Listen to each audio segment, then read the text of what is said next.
So this video is all about the type 9. Type 9 is at the top of the Enneagram. They are gut type, they are an attachment type, they're withdrawn type, and they have a positive outlook. So those are 4 different triads that I want to talk about in this video, specifically through the lens of 9. But I'll be comparing with the other types in the different triads to give you a full sense of the 9.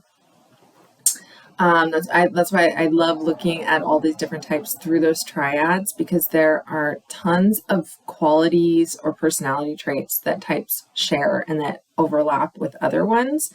But when you look at the triads, there's a very specific type structure that's being built out of these. So understanding the triads and how they all fit together will really help you understand the 9 types. So the first thing I like to start with is the center of intelligence. The 9 is a gut type or body type. Some people even call them like moving types. So that's 8, 9, and 1.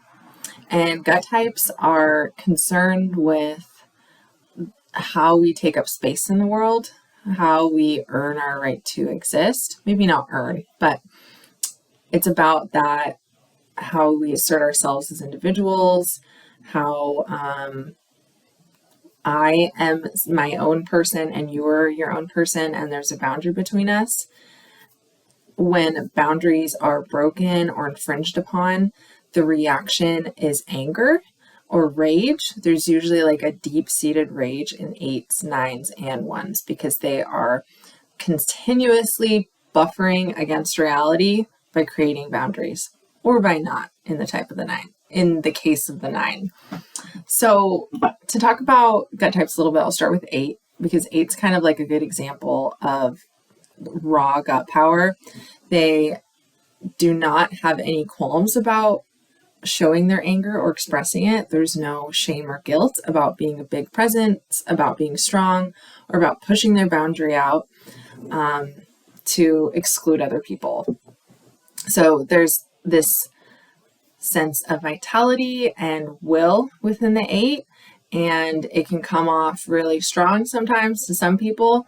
That's like a good example of like pushing outward with gut energy, and the boundaries are expansive and wherever the 8 wants it to be. The 1 is more concerned with that word that I used earlier, earning the right to exist. The 1 is very in touch with how things could be. They're in touch with the ideal of existence, and seeing the mismatch between their ideal and actual reality brings about that anger. And a lot of that anger is turned inward, but it's also turned outward as well, but it's a more self-controlled anger. It's an anger that's like carried in the body to be, and it's very rigid and it's very set and self-controlled. So, and they have very clear boundaries and they will communicate them very clearly, but they're typically a little bit more accommodating than an 8. The 9 is in the middle of the 2. They're completely disconnected from the gut center. So there's a lack of boundaries. There is a lack of anger, or at least the anger is smothered down. So the 9 and it's the gut power that the 9 could be in tune with, it's very muffled and muted. So we get merging with the 9. And what I mean by merging is it's just really easy for a 9 to become enmeshed with someone else and their agenda and their personality and their likes and their dislikes. And that anger that I talked about, it is ignored, it's shoved to the side, it's pushed under the rug, but it's still there and it bubbles out, and it comes out usually in passive aggression, in irritability, in just irritation. What's the other word I was thinking about? Started with my, doesn't matter. Yeah, that anger still bubbles up. There's like a good analogy of the 9 being like a volcano, like just, seem totally chill, and all of a sudden, right? That's what happens when a 9 gets pushed too far, or when they finally let that anger out, because it's always there. They're either just ignoring it or not aware of it. So when a 9 gets in touch with the gut power and that energy, they can be really powerful people. They can be, they can endure a lot. They will just, they'll just kind of power through life and do what they need to do to get by. And sometimes it's beneficial for them because, you know, they have their mind set on a task, and other times they're just like floating through life without really paying attention to what's going on around them or to them. So a lot of the stuff that I'm mentioning here is probably like average levels of health, but I will probably talk about like what a healthy 9 looks like as well. Even like a high average, you know, like low level of healthy. Yeah, so that's the 9 is the gut type, and they are typically disconnected from their body and its needs, and that anger shoved down. There's weak boundaries and all around. But when they can get in touch with that willpower, they can be very, I think I already said this, but you know, they can be forces to reckon with. All gut types can be. There can be a stubborn, like immovable object energy to them.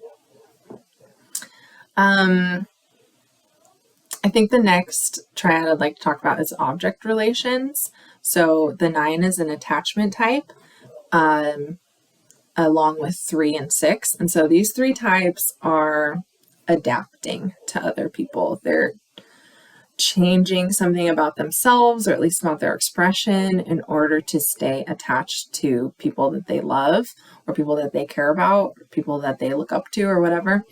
So some people call these folks adaptation types, whatever you want to call it. 3, 6, and 9, they're probably the most common types. And within their respective centers, they're all disconnected from that center. So that's kind of interesting, because each of the attachment types are like scrambling the energy or the function of the other 2 centers. So like a 9 is in the gut, but since they're disconnected from it, they are mixing up the head and the heart energy.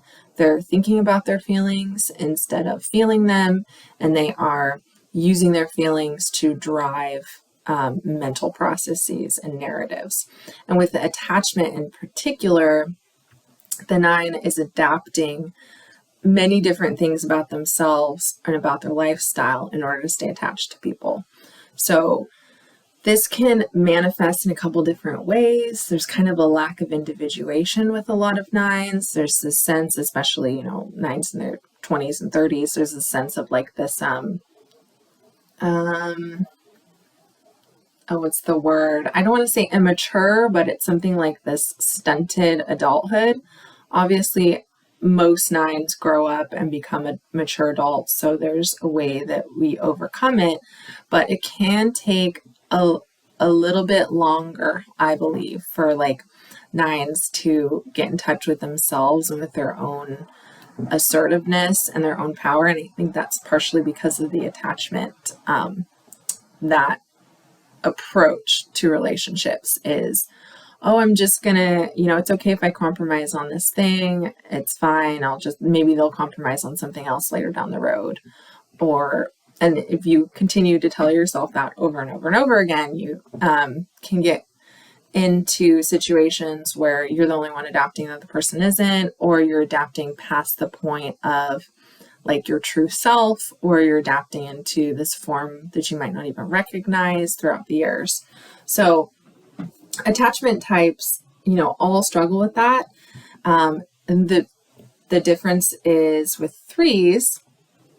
3s are adapting mostly for validation and attention and admiration, and for people to mirror them. So they're adapting and becoming the best version of themselves, and becoming the best version of whatever like pocket of society that they're in. So they want to rise to the top. They want to like be the exemplary human being. So the 3 does that adaptation and attachment through the lens of wanting to be seen, and also with like an assertive edge. Like they are forceful, I suppose, with like, I adapted, or I became this great thing, look at me. Sixes are adapting in a different way. They are seeking someone to guide them and help them and support them. So they're seeking, it might be like, a teacher or a pastor, or it might be something more abstract like podcasters and people who are just talking about ideas. But they're typically seeking some type of belief system not to follow.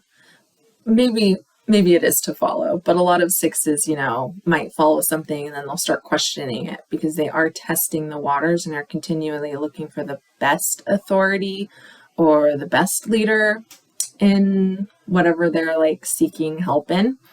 But their flavor of attachment is through the mental lens, and it's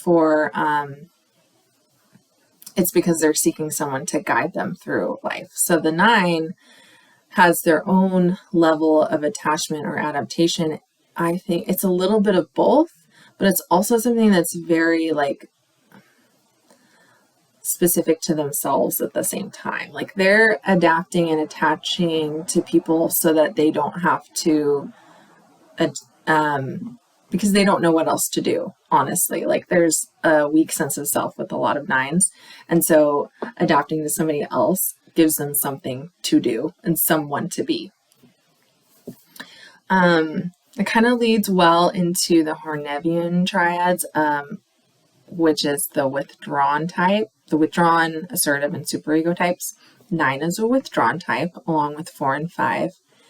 And all withdrawn types have weak ego boundaries. So they're overly sensitive to things that are happening in their external world.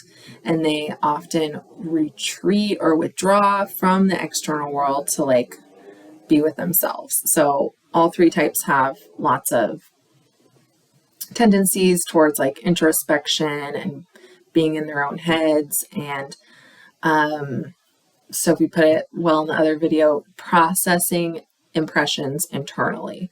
So all this external world is doing so much, is talking so much, there's so much like sensory stimulus that's happening, and each of the 4, 5, and 9 retreat to like put it through their internal filters. I think the best way to compare them is through their respective centers with the flavor of the object relations. So with 4s, they're retreating into their emotional world, even if it's a limited range. They're retreating into that heart space and figuring out, what does this mean about me? Oh, this affected me that way. What does that mean about me and my personality and my personhood? How is that thing happened? How is it not like me? So there's a lot of emotional reframing, figuring out how I feel about it. Well, I don't think the 4s have to figure out how they feel about it, but they process things through that emotional lens. Whereas the 5 is processing stuff through the mental center.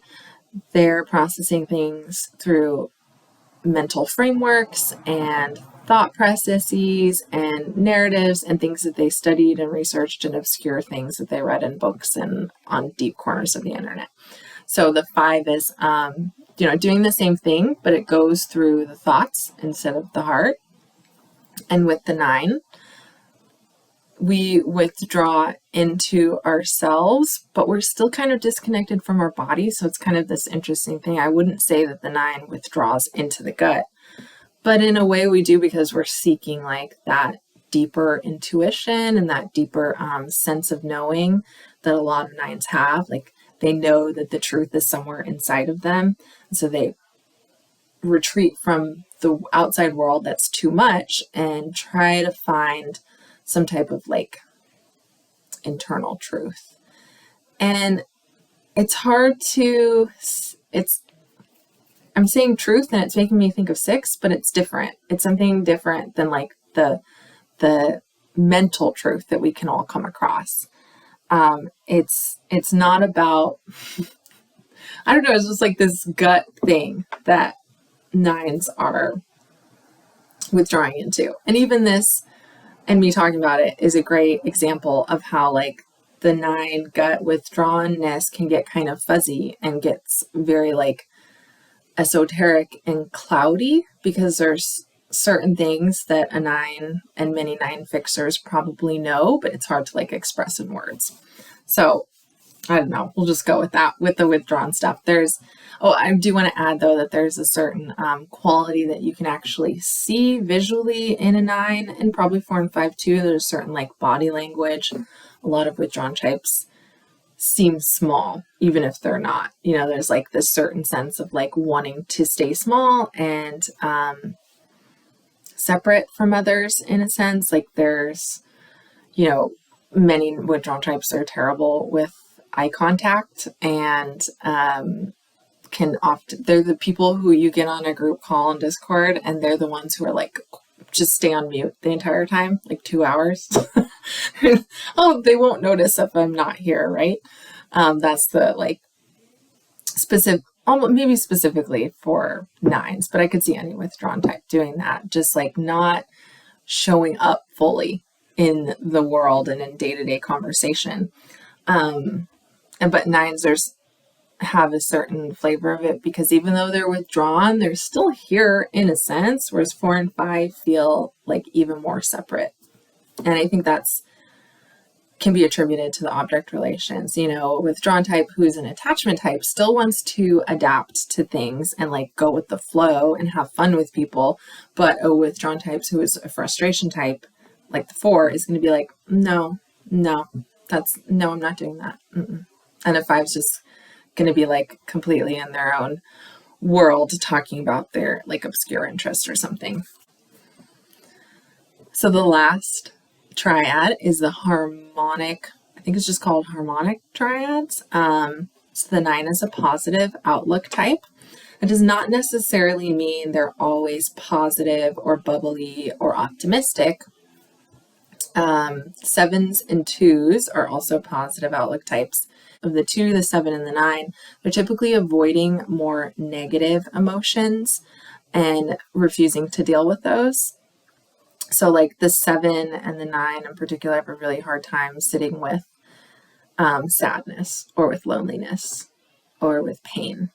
The 2 as well, probably. I just don't know a ton of them in person, but I think like they are seeking out positive emotions more frequently than negative emotions.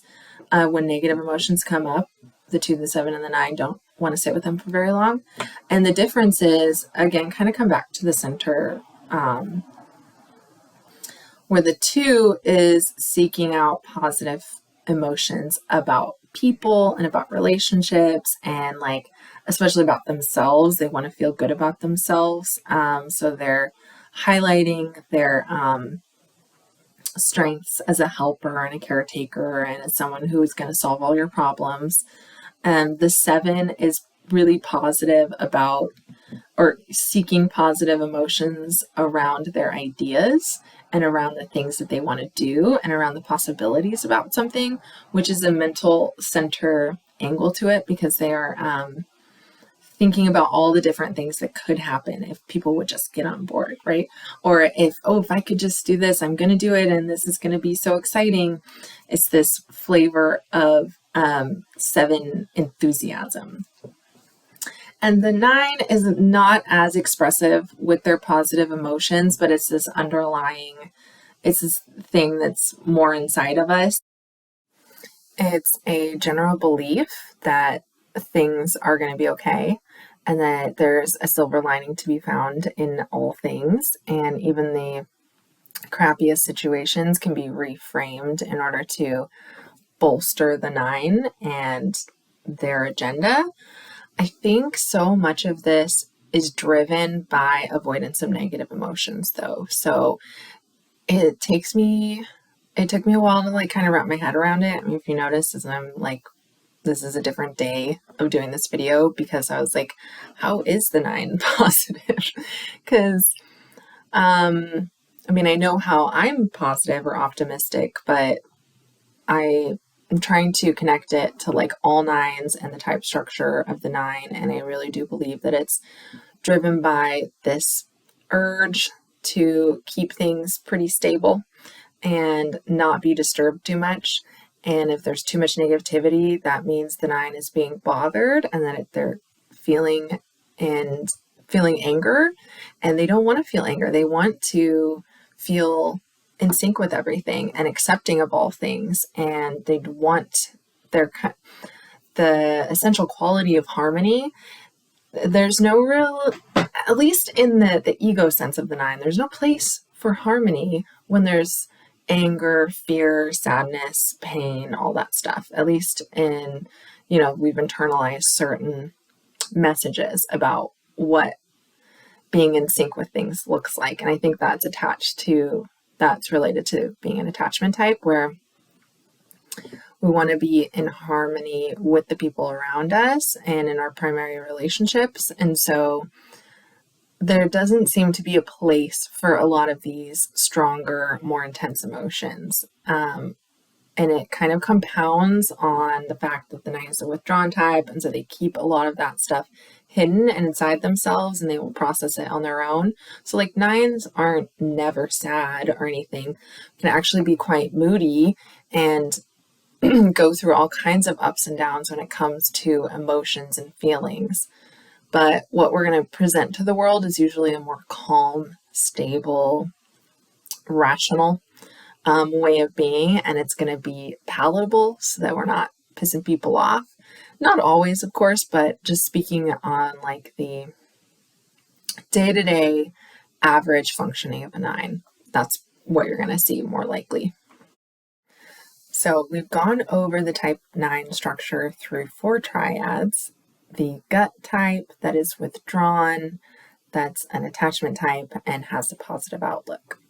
So all of these overlap to make a specific type structure for the 9, but there's still a tendency to, not a tendency, but there's still the fact that 9s are very hard to define, and each individual 9 is even harder to define. And even during this video, I kept thinking of things that I said, I would say something and I'd be like, well, that might not be true in this instance. Or I'd say something and be like, well, maybe a sexual 9 wouldn't feel like that. Oh, there's so much going on like that for the 9 at all times. I don't know what to attribute it to. Maybe it's the lack of boundaries in the gut center, where everything just feels connected to everything else. I know people make fun of us for it, but it's true. 9's very good at seeing all the different angles of a situation, of seeing the different viewpoints of different people, like even people who are very different from them. They're typically able to access a really deep well of understanding and empathy. But they can be really frustrating when they get to be stubborn and immovable, and when you don't know what they want and they won't just tell you because they don't know themselves. Or maybe they do know, but there's just this difficulty in really expressing it because it's going to go against the positive outlook part of their type structure, or because it's going to threaten an attachment that they have, or because it'll threaten their dominant instinctual drive and like the resources they could get from that. There's lots of reasons why 9s don't know what they want, but I think even now, I can't even narrow it down. There's just so much, and making this video was really difficult, to be honest, but I understand the 9 structure internally as a 9, and I can see it in a lot of my loved ones because 9s are probably one of the most common types. So I hope this helped a little bit, like, unfold the 9, and I hope you can see how some of the main qualities that 9s have are actually attributed to type 4 and sometimes to like type 1, because there's a lot of 9-wing 1s out there, and sometimes to 7. 9 and 7 overlap a lot, but anyways, there's so much out there that describes 9 but it's actually misattributed to other types. So I hope this opened it up for you a little bit to see how the 9 is very creative, empathetic. They want to be understood, but they are seeking to understand themselves through other people. So there's this weird attachment game going on where they're asking other people to mirror them, especially if they have a 3 fix. Yeah, there's just There's a lot to the 9, and it's hard to define in a 30-minute video. Every time you look at the stars, you'll see 9. Every time you look at the ocean, there's 9. It's all things.